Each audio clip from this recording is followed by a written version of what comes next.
Okay, thanks for those of you that are watching this little short presentation.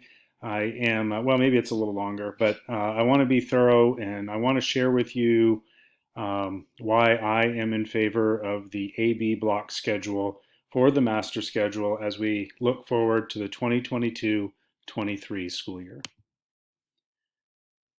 The first thing I feel that's important is to kind of acknowledge what we know and where we are right now, a little bit of a glimpse at the past, and mixing the new experience that we've had over the last couple of years in putting forward something that we're going to do next year. The first thing that's important to acknowledge is that the 4x4 block that we've used over the last 2 years came to us as a reaction in dealing with COVID-19 and the different types of restrictions that it put on being able to deliver a good quality education to our students. While I do believe the 4x4 was the right choice for the time, it is not something that I think is a wise choice moving forward under any type of normal circumstances. So I do believe that the 4x4 block served its purpose, it had its time, it had its place, but it's time to move on from there. The opportunity to have a conversation about how we do business has been productive. Uh, if COVID had never happened, we would probably still be using our 16 mod schedule and moving forward with what we know and how using something that we've done for decades and decades. But I think that the conversation that we are having now helps us to even improve upon what we've done in the past. And with that in mind, I also believe that moving back to a 16 mod schedule probably would not be in our best interest or the students' best interest, more importantly. We have learned a lot. The information that we have learned has been eye-opening. It has been enlightening in many ways. And choosing a master schedule is probably the most important thing that we have to do looking forward to the next school year. It's a tough decision because I know that there are so many people with so many different points of view. To try to incorporate everything to make everybody's schedule perfect, I think we might end up making something that would be far worse. So I think a very basic, straightforward trunk schedule in the AB format is the tough decision that needs to be made. I am fortunate through this process to have had a lot of great input. We've had input from more than 200 juniors and seniors and more than 200 freshmen and sophomores who voluntarily took the time with no pressure, no incentive to work through a questionnaire about the master schedule. We've had input from nearly 70 teachers. We've had a committee of about 30 teachers and administrators. And then we've had a subcommittee that has taken extra time to really try to drill down to some of the best options for us in the master schedule. So we've had a lot of input. I appreciate the passion and interest that everybody has in this schedule. Some are extremely passionate. I mean, I've never seen anything like it with a committee that has this type of participation. So I know that everybody feels very, very strongly. With that in mind, my recommendation is a reflection of what I think is best. And that is what I think is best is as a person who doesn't have the tallest or fastest horse in the race. I've heard everybody's input, and I think that what I've come to for a decision is, in my opinion, what's best. I also have taken into account the Bangor School Department's mission, vision, and priorities as articulated through the 10-year strategic plan. I'm not going to spend a lot of time rereading it, but there's a lot of words that came out of that document that I think are really revolutionary. I think they're provocative, progressive, and very forward thinking. Things like relationship based, college, career, and life readiness are words that really are paradigm shifts for us in the Bangor School Department. Under the core values of excellence, supported, culture, consistent. Those are things that crept out to me quite a bit as we were thinking about a master schedule. It needs to be consistent. It needs to be something that students and staff and parents can easily interpret without things being too convoluted or flexible or changing or different from day to day. We need to consider that there is a culture of excellence, um, not just really looking at academic achievement and that sort of thing, but we need to find a way to continue to grow the culture of excellence across multiple pathways. That culture of excellence really needs to be supported too. And we're going to talk a lot more about support for our students as I move forward in this description. Learning and teaching, higher order thinking, self-efficacy, social, emotional, and interpersonal skills, personal pathways. That means, kind of the one-stop shop. This is how we do business. It comes into question, and we need to really rethink the way that we do things. Engaged relationships, connecting beyond the classroom. So this was a really important one for me to start thinking outside of the 40 minutes versus 60 minutes versus 80 minutes for class periods. And it started making me think, well, what happens when the student leaves the classroom? And what is the learning process there? So that and building those relationships beyond just your role as the person that teaches your content area. Safety and well-being, modeling. Modeling is a huge and very important thing to consider, giving us time to, for example, go into greater depth into a particular subject. We may have to cut off some of the scope and of how far we go with our subjects, but we can go much deeper having longer class periods. So modeling was an important, but by far and away, the most important thing in my consideration has been equity, fairness, and trust. And making sure that students have the access to the things that they want and need, to make sure that the wide variety of pathways and the different choices and life choices and career choices that students have, that they are able to fairly and equitably access all of those different options.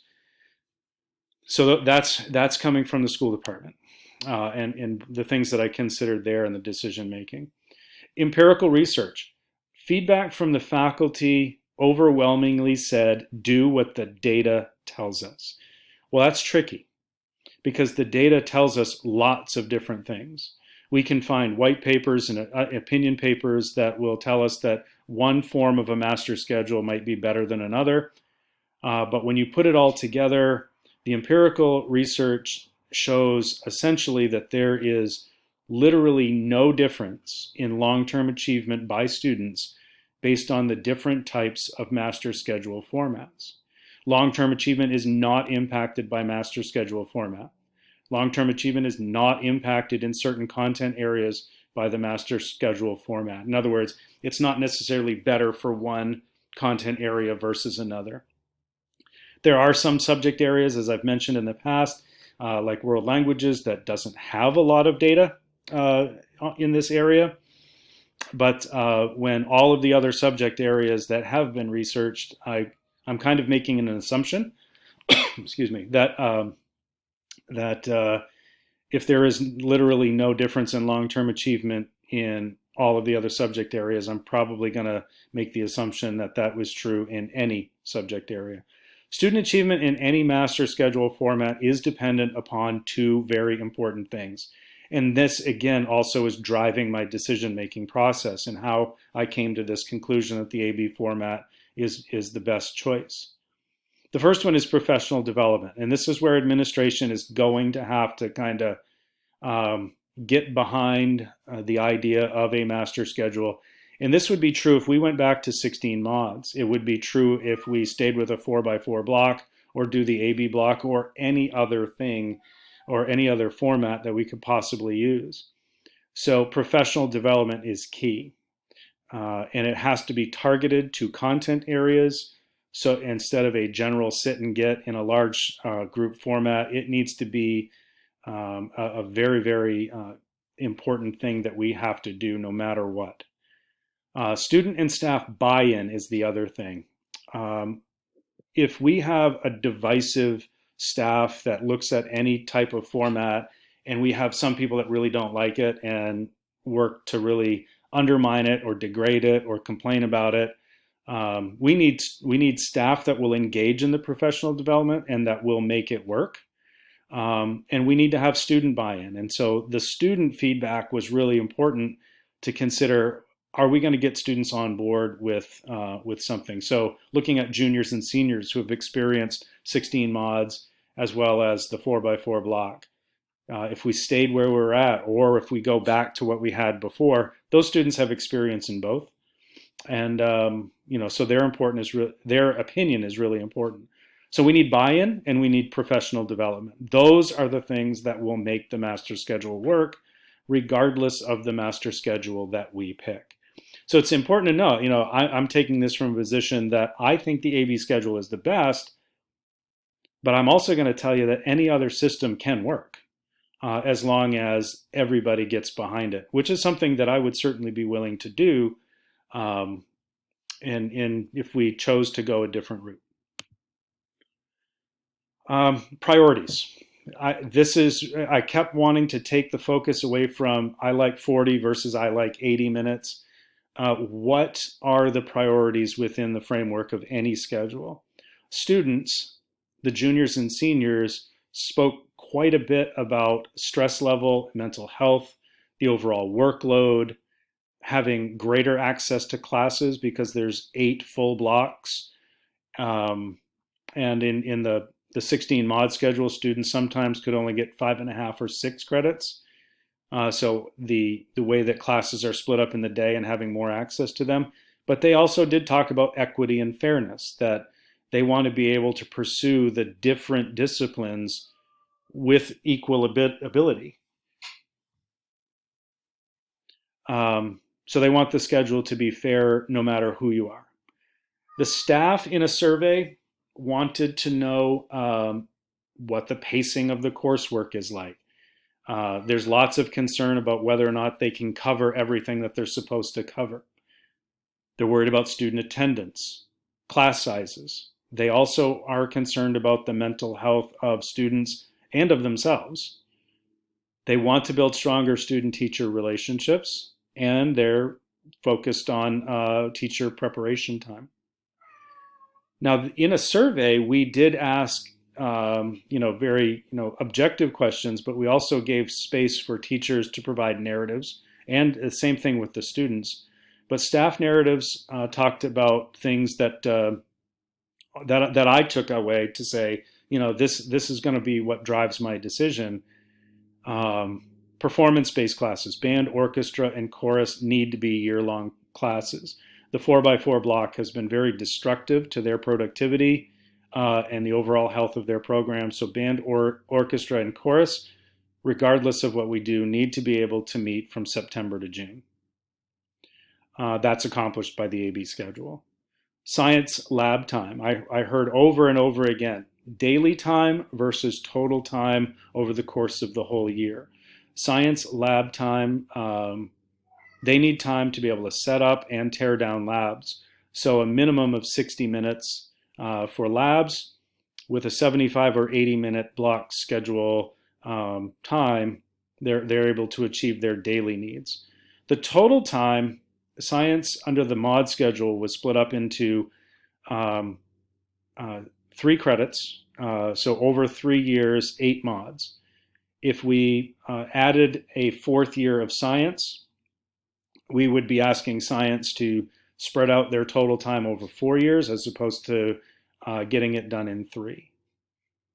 The depth of learning versus the scope and sequence of learning. A big discussion over this. A lot of concern about whether we're able to cover everything we're supposed to cover versus being able to go have deeper dives into very specific topics. So that was a very interesting conversation. And trying to balance the two of them. Repetition, exposure, and chunking of assignments, things that are very important in special education, but also things that are important in world languages and math. those came up as concerns from a lot of those folks. So that's where professional development will have to come into play, because students in those disciplines are able to do well in the AB block schedule. We probably just need a little bit of extra support to know how that happens, because that's one thing that our staff has not had through all of this experience with 4x4 block, is there has been no professional development in helping to support teachers through this. So that's where that is going to be really, really important. Mental health and wellness is probably in about 1 out of every 3 teachers' comments, that the health and wellness of the teachers and the students should be taken into consideration. Semester-based classes right now in the 4x4 block are run on a 1-quarter basis. And so, for example, here we are in November. Some teachers have already seen their students come and go, and they're not going to have them again for the rest of the year. So semester-based courses, things like geography, civics, health, PE, want to be able to see their students at least for an entire semester from September to January, or from January to June. So those were some of the priorities that that staff talked about in their narratives.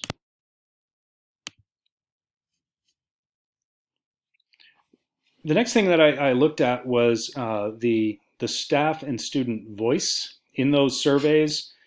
When we asked the juniors and seniors, they have the experience with both the 16 mods and the 4x4 block. And we asked them, which one do you prefer? And it was overwhelming. It was 185 students said they preferred the 4x4 block, while only 44 said that they would want to go back to the 16 mods. Now, I know that it's very important that we consider student needs, but wants and needs are 2 totally different things sometimes. They might be similar, but they also might be very different.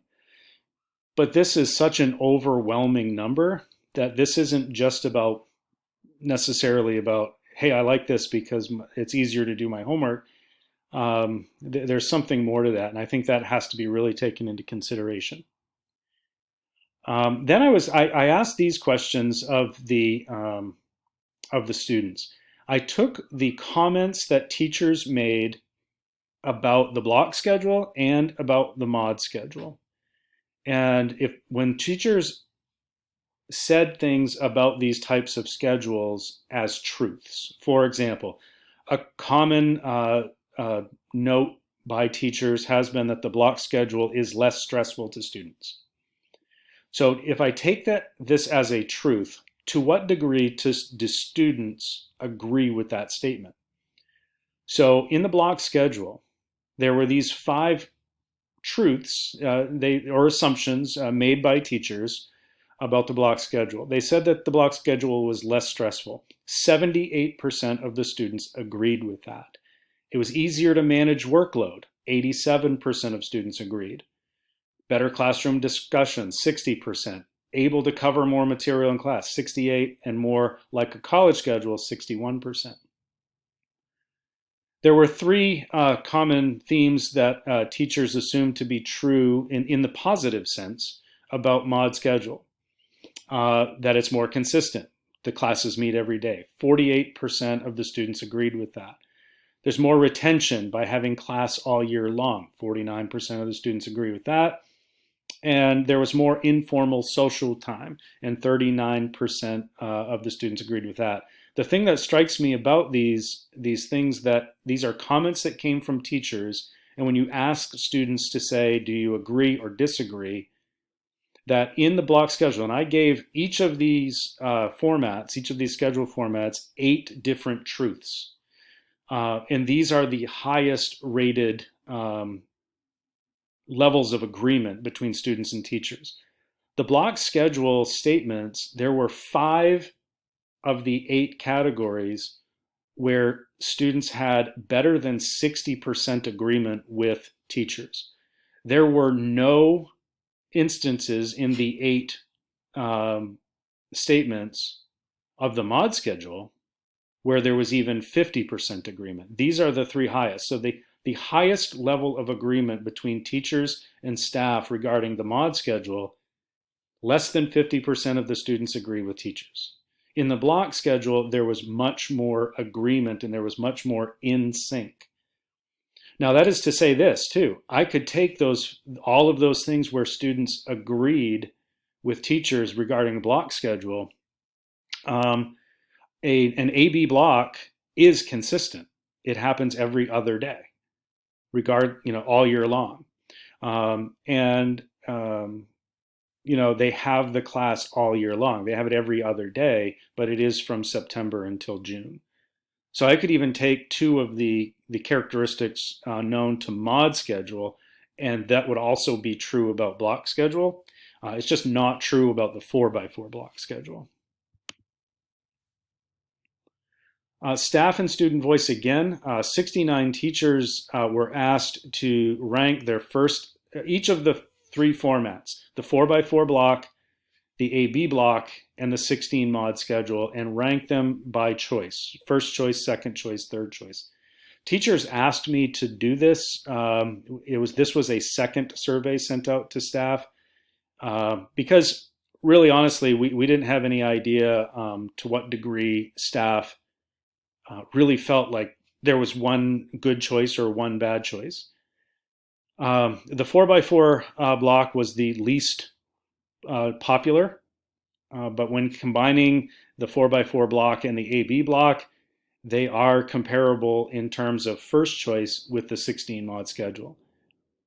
The 16 mod schedule had the most first choices out of any of the three, but it also had the fewest second choices. So it led me to believe that there was kind of this equal first choice preference between blocks and the 16 mods. But the second chart, the pie chart to the right, actually looks at how strongly do staff feel about their first choice, second choice, and third choice.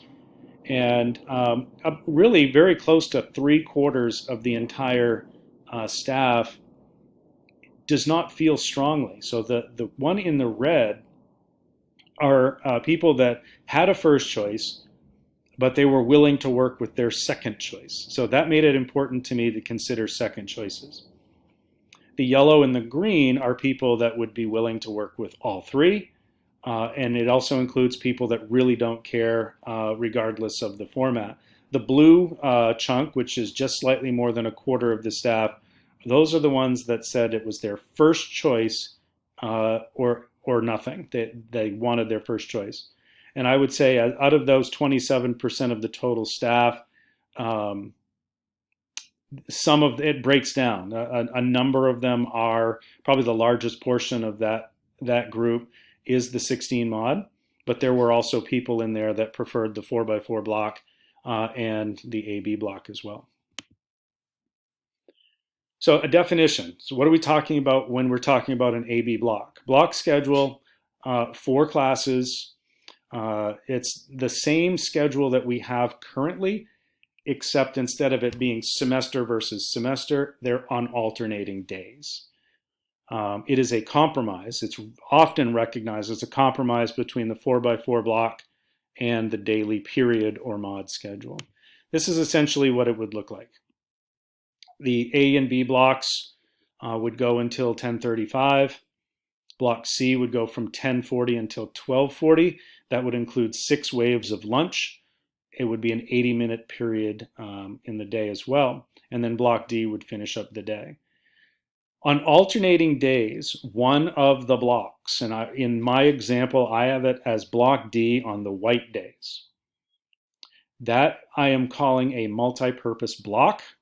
That is where advisory would happen. Advisory would be a 30-minute time period on alternating days. That actually shrinks the total amount of time that we would be dedicating to advisory compared to now. But it would average out to 15 minutes a day. We're just doing it on alternating days for 30 minutes. The rest of that block would be a multi-purpose block. So you would have 45 minutes in which the entire school would be available for multi-purpose activities, and that we would not have to compete with regular instructional time to do a lot of other things. I'm going to talk more about that in just a minute. But that's how the schedule looks. A lot of questions come up when talking about block schedules. What about the weekly calendar? I'm proposing an alternating day so that no matter what day it is, tomorrow is the other day. So if in week 1 we go red, white, red, 3 days of red, 2 days of white, the next week is white, red, white.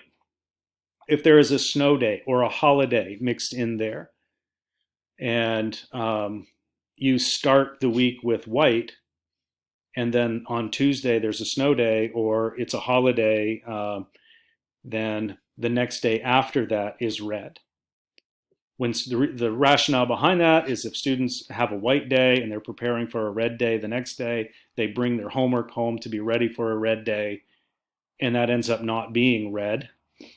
If we skip the red day entirely, you would go 3 days before having another red day, but also they're not prepared for the next day to be white. They're prepared for the next day to be red. So every day of school is the opposite color of the previous day of school. Some key features of this: 75-minute blocks on alternating days. If the school day were to be extended by 15 minutes, we could dedicate 80 minutes to every block. However, I'm not proposing that. But if there was a concern about shrinking from 80 to 75, that is one way that we could accommodate that. There are 7 blocks allocated for class offerings. So it's essentially like having 7 periods spread out over the course of 2 days. That is something that is very easy to do. And it is, like I said before, there's 1 block that is allocated for multi-purpose use, and that I will cover in the next slide. There are 6 lunch waves. This is the biggest restricting factor to our current schedule. In fact, the length of our school day being 6 hours and the size of our cafeteria, those are the 2 things that we have to make everything fit around. 6 lunch waves is the minimum that we can handle. That's 191 students per lunch wave. And the block schedule allows us to divide those equally. The advisory would take place during that multi-purpose block. It's a 75-minute block, but 30 minutes of it would be advisory, and the other 45 would be the activity period that has multiple uses. The multi-purpose block, as I said, 30 minutes for advisory, 45 minutes for multi-purpose use. This is where a number of things can happen. If we want to be able to be really effective and efficient in RTI interventions, our Tier 2 interventions they need to be able to have access to students. In the 16 mod schedule, that didn't work out very well because students' study halls and free time were scattered throughout the day. Having a period of time where every student in the building is available means that these study halls could be targeted use study halls and not just sit, take attendance, be quiet, and use the time ineffectively. So many times we spend our professional time in a study hall watching kids make poor use of their time when they need intervention to make sure that they stay on target. Credit recovery periods could be built into the multi-purpose block.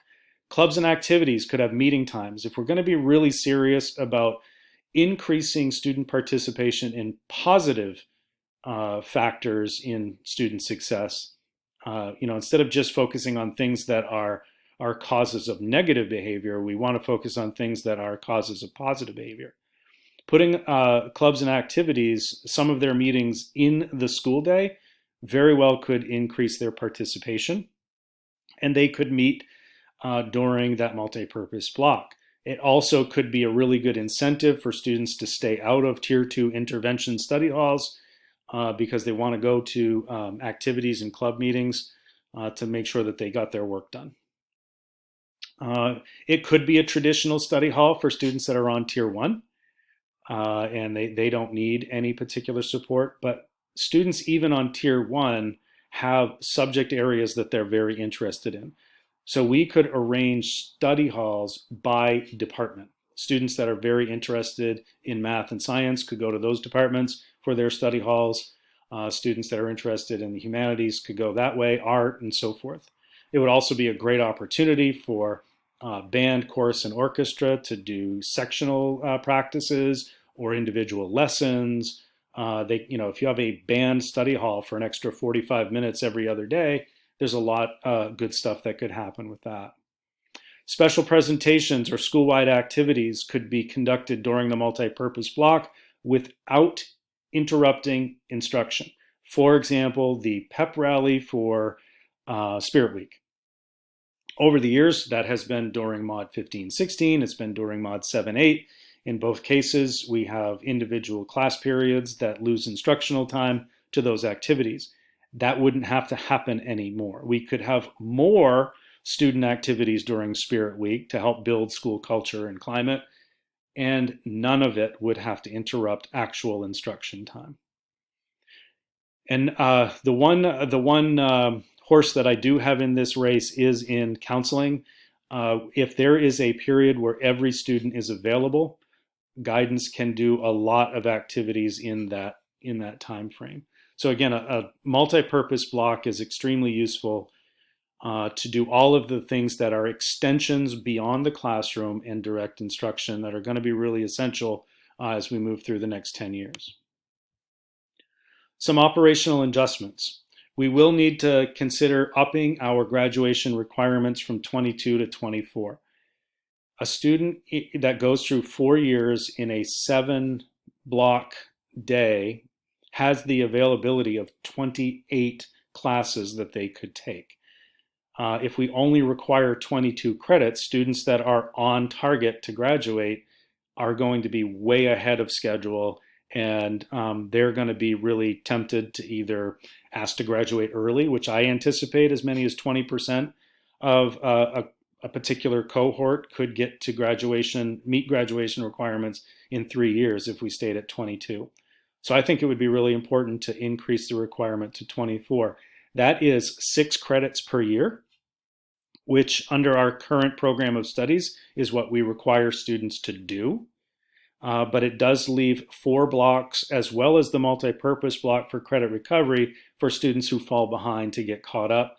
It leaves a little bit of wiggle room for students who want to exceed expectations and go up to that 28 credits to be able to do that without any kind of interruption. To get to the 24 from the 22, I think it would be critical to add an extra credit of science to bring them up to a total of 4 credits to be able to graduate.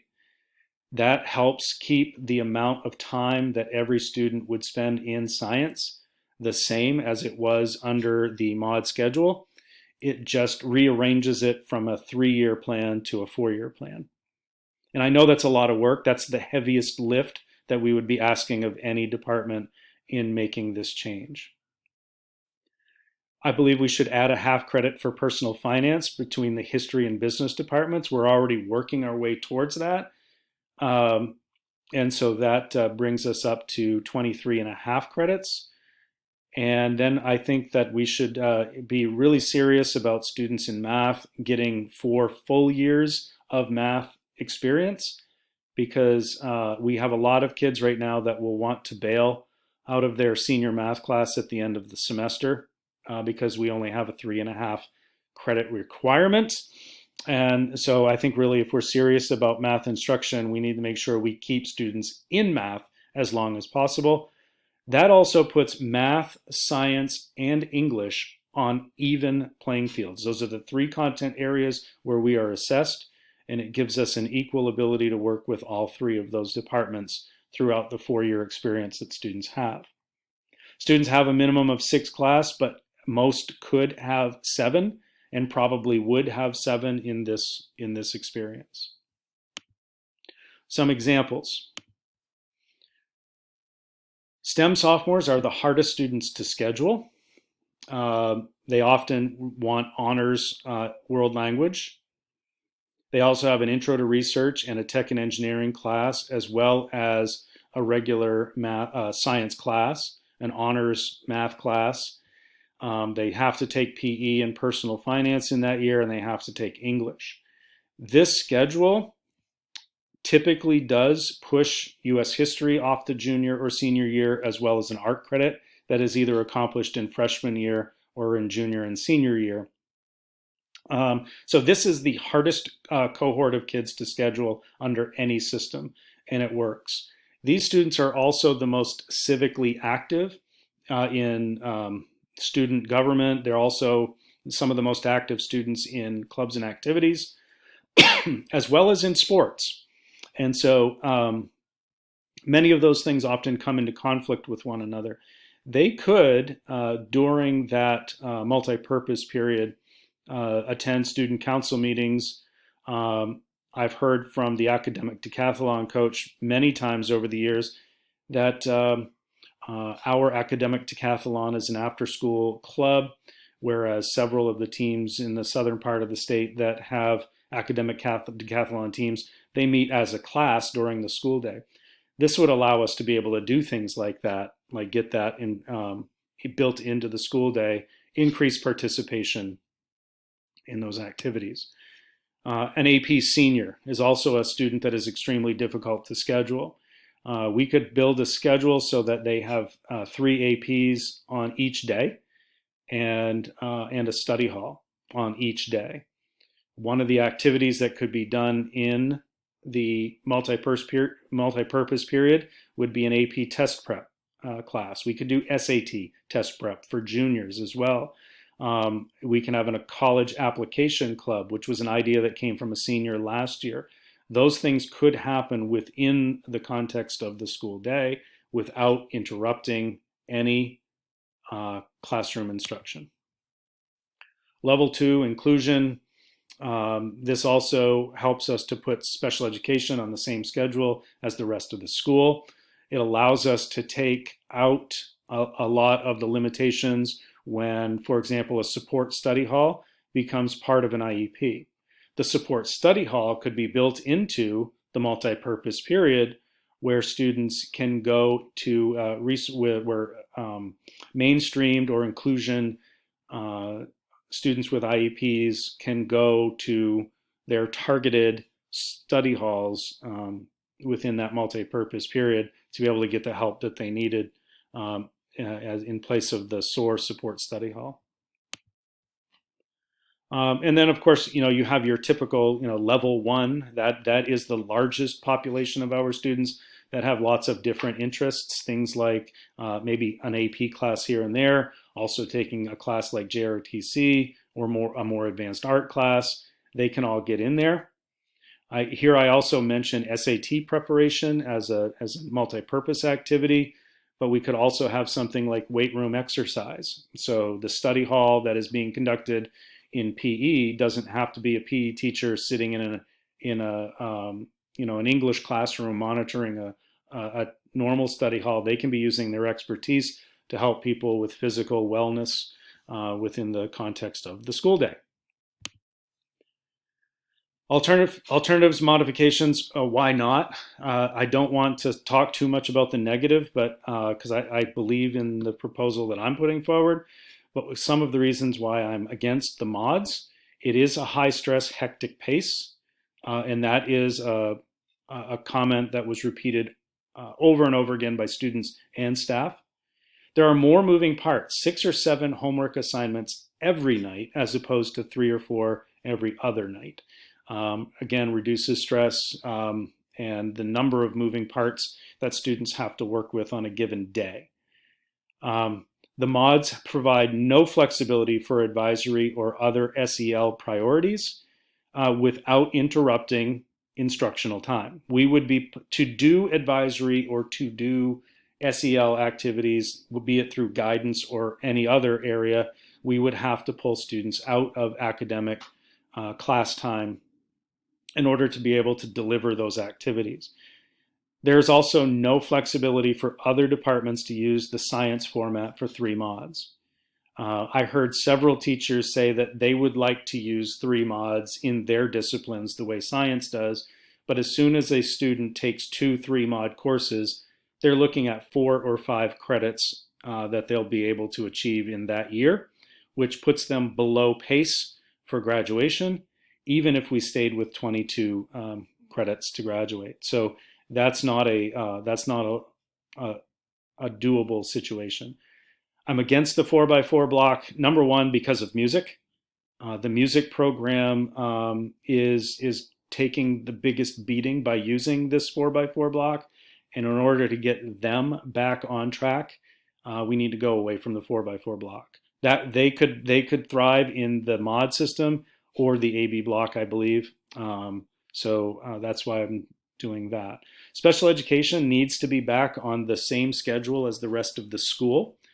And so the 4x4 block doesn't work for them. They've been using 40-minute periods throughout the year, and they've been out of sync with the rest of the school, which has made it really hard to schedule some students. It's been more confusing, so we're adding currently a higher level of confusion to students that can tolerate that confusion the least. So I think we really need to do a lot to help special education. AB block will do that. The AP classes and AP testing need to be back onto a system where they have their students from the beginning of the school year all the way through at least until May when the testing happens. That was true of a mod, but it is also true of an AB block. And science labs do not work in the 4x4 block. They have lost a lot. If we stayed with a 4x4 block and they had 4 credits, that would be one way to solve it. But they do rely upon a lot of their AP kids. The AP classes in science are the most challenging AP classes, so they need to have the year-long experience with that. So that's kind of why I'm going away from those other options. I also believe that modifying too many things, like I see a mod, a 4x4 block, or an AB block as being a simple basic trunk to a schedule. If you have too many modifications, like there are certain classes that can be 1.5 blocks, or you have some days where you have what they call a skinny day, where you have you know shorter periods, but every period meets that day. That becomes more convoluted and harder to follow. Not to mention, if I'm a teacher and I teach my class some days for 40, some days for 80, and some days not at all, I'm probably not going to like that very well as an instructor. So I believe keeping it as simple as possible is the best idea. Implementation moving forward. We have to pick. It is December is coming very quickly.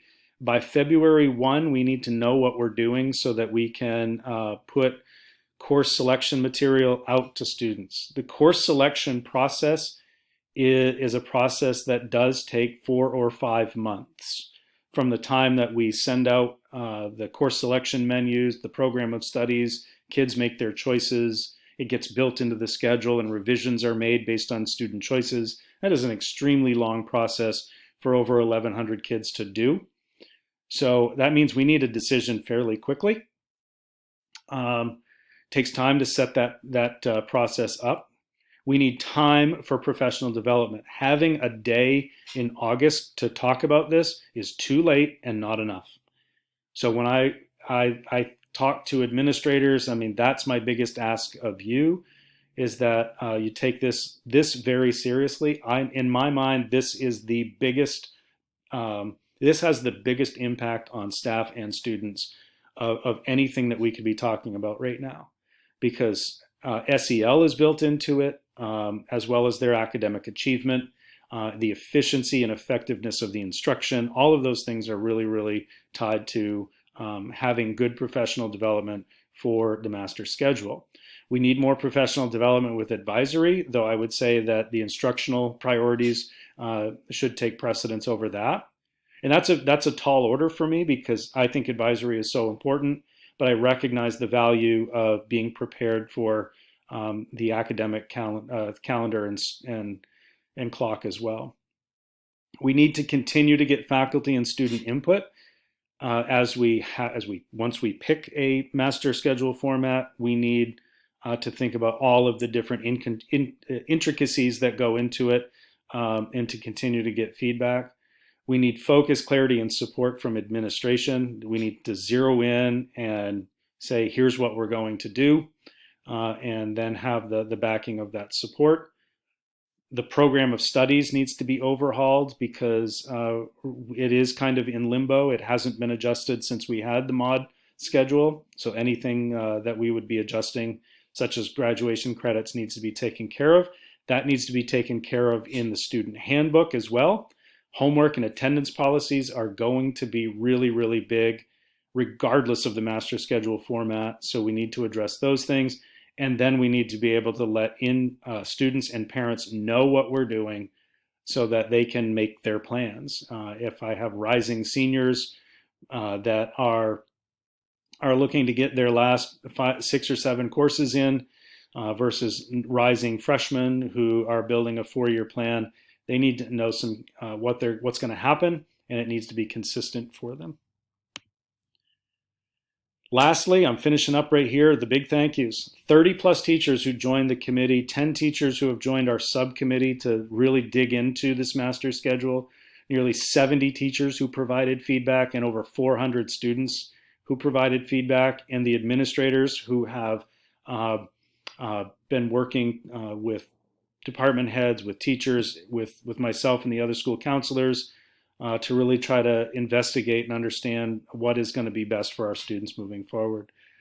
That's it. That's my presentation. I know that was a little long-winded, but I wanted to give everybody a sense of what's going on inside my head. I don't want anything to be a secret. And also, I know that there is no such thing as a perfect system. And I've already received a few pieces of feedback from teachers that will help me kind of revise and tweak this so that it'll work for everybody. So use it, look at it, squint at it, criticize it, give me some more feedback, and hopefully this is something that, in my opinion, you guys will like to grab onto and consider for next year. So I look forward, as I said, to working with all of you continuously throughout this process. This is intended to be this is kind of where I'm at, and I look forward to hearing from all of you. Good and bad, concerns as well as compliments are all welcome. So have a great day.